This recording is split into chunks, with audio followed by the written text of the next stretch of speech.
Now, Hollywood Worldviews, you start out that God loves movies.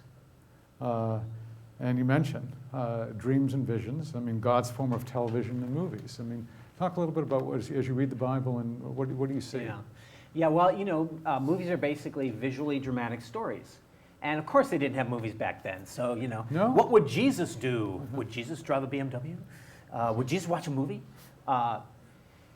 The principle here is God does love visually dramatic stories, and then I went through a list of stuff. Well, first of all, God is very visual. You look at all the dreams and visions. And I mean, the book of Revelation, folks, come on. I mean, Daniel, this stuff is just, the book of Revelation is actually an epic horror fantasy, like Lord of the Rings.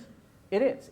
That's the genre of literature. It's apocalyptic literature, but it's epic horror fantasy because there's horror images in there, fantasy, all this kind of stuff. Now, no matter what interpretation you have of Revelation, right? So everyone agrees that it's symbolic, etc. So it's very visual. God uses a lot of visual things to communicate His truth. In fact, I didn't even realize this until I started studying it. Several of the prophets, Ezekiel and Jeremiah, they actually engaged in performance art as prophecies, little performance art, and that was the prophecy. So the Ezekiel show, the Jeremiah show. Yeah, or I say Jeremiah is referred to as the weeping prophet. I think he should be called the acting prophet because so many of his prophecies were acting. Yeah, exactly. And then of course God loves drama. Obviously the Bible is mostly narrative. God's truth is communicated mostly through stories and through narrative. Yeah, they're true. Most of them are true. There's a lot of parables. But the point is God chose not to do a systematic theology to communicate His truth to us. We are the ones who have soteriology, ecclesiology, ologies, okay?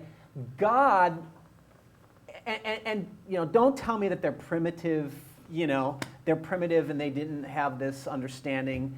The writers of the New Testament were in a Hellenistic culture. They were very abstract and philosophical. They could have chosen to written that way, but they chose not to. So narrative, story is God's dominant means for communicating His truth. What that means is story communicates truth in a different way than a logical argument does, doesn't it? In a sense, story embodies the logical argument in a very real sense. And I explain that in Hollywood Worldviews, how it does that. And then, of course, visually dramatic stories. That's kind of both. Drama and stories are kind of, in some ways, different things saying the same thing. But so all these elements are the essence of movies. And so, in principle, because God values visually dramatic stories so well, I'm convinced that He loves movies as a means of communication. I'm not saying He loves all movies that are out there, of course. Right. You always have to qualify yourself for the evangelical market. There are, I'm known as the apologist for R-rated movies, because I have an article or a chapter in Hollywood Worldviews about sex and violence and profanity in the movies and in the Bible. And of course, the Bible is rated R, actually. Therefore, that means all R-rated movies are okay. No, of course not.